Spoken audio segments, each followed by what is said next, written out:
Okay, so I'm making this video inspired by the Allen Heath 15-minute mix challenge. So the idea from that challenge was that in order to recreate a sort of festival scenario in a competitive way, Allen Heath chose a multi-track recording, but all they did for the participants was they gave them the channel list. So the participants knew everything in terms of instruments and vocals that was going to be on there, but not what the tune was, not how the band were going to play it. And they provided the multi-track recordings, the same for everyone, and everyone spent 15 minutes getting the best mix that they could in that period of time. So I've experimented with that. I've generated a mix in 15 minutes. I had already watched the challenge, so I did already have a bit more background information than the people in that did, but they were also world-class mix engineers. But in order to try and help explain what a sound engineer does and the value that they can add to a band versus potentially just doing the sound yourself or not having an engineer, we're going to throw together a quick mix, effectively having no sound check, basically opening up all the channels and guessing at some quick levels. Unfortunately, I also can't pretend not to have heard it before, so we'll get a mix that way with no processing on it. Then we'll recall the mix setting with 15 minutes of work, and then we'll also recall the mix setting with another half an hour of work on it. And we can compare how those sound, and we can hopefully demonstrate the difference that investment in the sound check time makes, and you can start to understand the differences that a sound engineer can make. Okay, so I'm going to play the multi-tracks off this machine, and you can see the levels here. Right, let's discover our basic, very quick thrown together mix in 1 or 2 minutes, and let's see what we've got, and then we'll save that as our first setting. So here we go. Let's start the player. There's a bass drum. That's the bass drum out mic. There's the snare, and that's the snare bottom. Right, these are our toms. They don't come along very often, so we'll just have to guess how loud they're going to be. Here's the overhead mic. There we go. Right, we've got some percussion, so we should have some congas. Another percussion mic, which isn't running yet. Okay, some bass. Skip it. There we go, there's the bass. We should have some guitars. That one. So you can hear the guitars there. Let's add the keys. And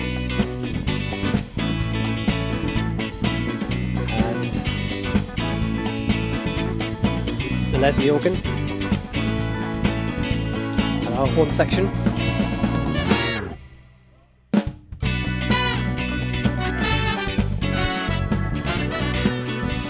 And some vocals lastly.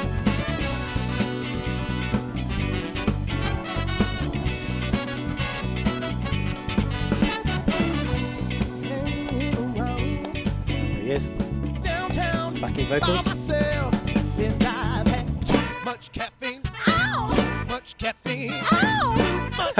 There are some backing vocalists. Right. Just going to try and level match that with my other tracks.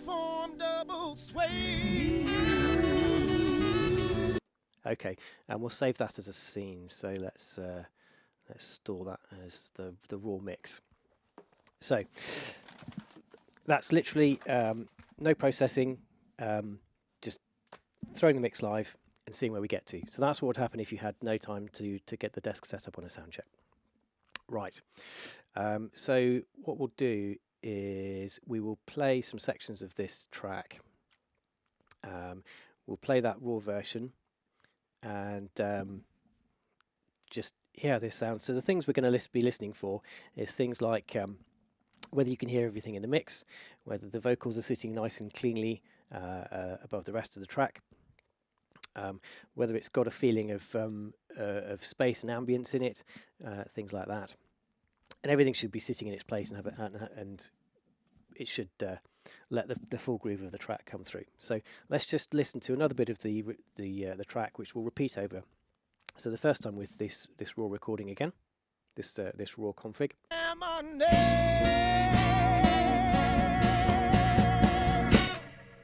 smell sex and candy. Yeah. Who's that lounging in my chair? So no reverb, quite dry. Drums are starting to sound a little bit boxy when they're being hit.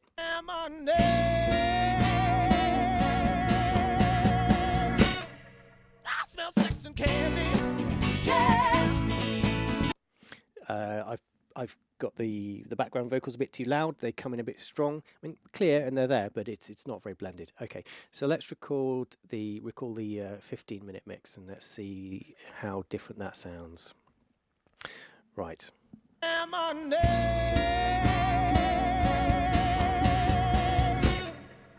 smell sex and candy. Yeah. Who's that lounging in my chair? Who's casting devious stares in my direction? My mother surely is a dream. So we can hear a bit more about what's going on. Bit more reverb. Actually, a bit too much on this early mix, but that would have been pulled back down again. Things are a bit more in control. The things are a bit more sitting together, a bit tidier. I think the backing vocals need taming a bit more, but they are a bit more under control than they used to be, and the vocals also a bit more under control. So I'm just going to play that again on this 15-minute version. I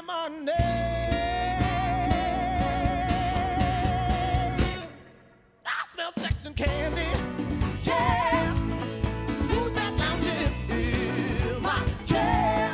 Who's casting devious stares in my direction? Okay, now we're going to play the bit that's had more work on it. So this is where we get to after putting some more effort in. And this time now, if you listen to the drums, you'll hear they're clearer, sharper, better roll to them. You'll hear the vocal EQ has improved, so it sits better over the mix. You'll hear the background singers are more blended in with the rest of the mix. You'll be able to hear all the components of the band a bit better, and everything has got a bit more space in it, so it jigs along nicely. Right.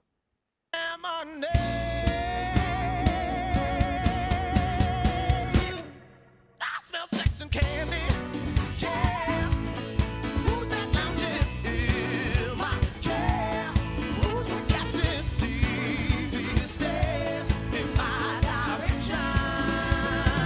My mother surely is a dream. Mama is a dream.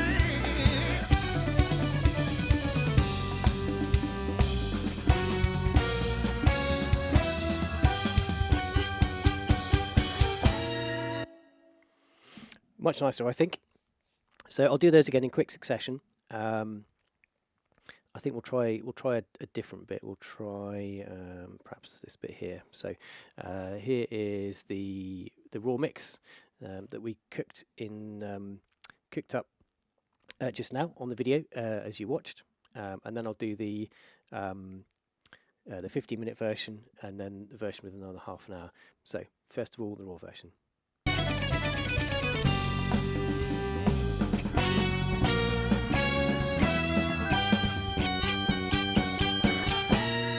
I smell sex and candy. Yeah. Now the 15-minute version.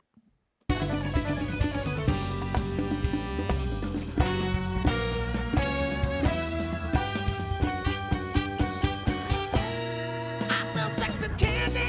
Yeah. Who's that lounging in my chair?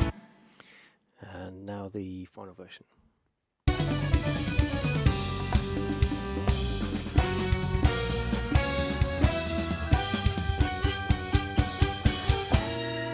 smell sex and candy. Yeah. Who's that lounging in my chair? Who's that casting devious stares in my direction? So you might be wondering what the kind of things that we can do to this mix are and how that comes about. Various things. One of the things that's very important to do is get the equalization on the different channels right. For example, the bass drum would have some quite significant EQ on it. So if we look at that, that's got a nice deep bump in it. Get rid of some of the boxiness here and give it that sharpness of the kick, so you can hear the snap on it. That's very important. Get all the levels of things right. Drums are also gated as well, so they're clean. We can group things together to make it quicker and easier to adjust their relative levels. So the drums get grouped together. And then when you're mixing at the end, once the kit is balanced with itself, you can just bring the whole of the drums up and down more easily later for solos or for different song styles and things like that as well. The reverb is obviously very important. You can see there was none on my initial track. Things sounded very dry, and they would have sounded very dry on a big PA as well. I put a little bit too much in on my 15-minute mix. You can see I've reined that back in on the final mix. So that sounds a lot nicer. And what else do we do? High pass filters as well. Make sure everything's clean and nothing's rumbling and booming. And ideally everything has its little space in the mix, and you can even EQ the different reverbs that you've applied to the different settings as well. There are other kinds of effects that can be applied, such as chorus effects to richen up the backing vocals and things like that. So when a sound engineer turns up to a gig, a lot of this stuff will actually be preset. That raw mix, I made it very raw, so that would be an example. The kind of mix that you might get out of an old analog desk that had no special processing or compression in it.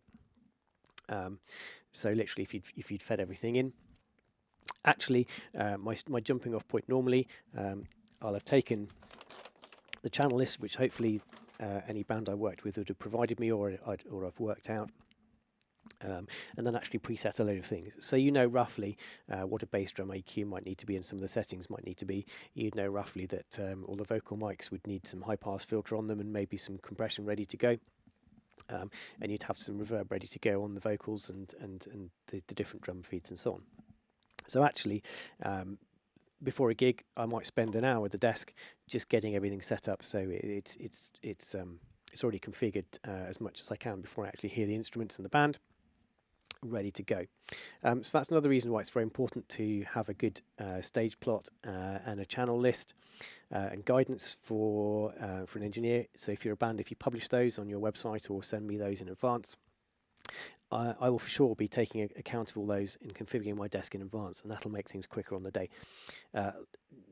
Likewise, also, if your lineup ever changes, maybe you're attending a festival, and between having supplied your requirements and the day, your lineup changes, you've added a player, taken a player away, changed some inputs or instruments, send that information through. It could be dealt with on the day for sure, but things will be a little bit faster and easier if you've notified that in advance. Okay, so hopefully that does start to explain a little bit more about the job of a sound engineer, the difference a sound engineer can make, and how you can work with them by providing as much information in advance to get the most out of it, and then hopefully you can appreciate that with the due time spent on sound check, whether that be in a rehearsal or in advance on the day, the better the mix you can get. But good sound engineers are used to working fast as well, so they can improvise quickly, get something thrown together that works and sounds okay, and then build it up and refine it on from there. And most of them will be absolutely happy to do that, because in the real world, that's quite often what you have to do. Okay, if that was interesting, well, maybe if you're a band in the southwest of England, maybe I'll be able to work with you, and I look forward to that. So if you want to get in touch with me for hiring me for working on your event, then you can find my contact details on my website. Thanks for watching.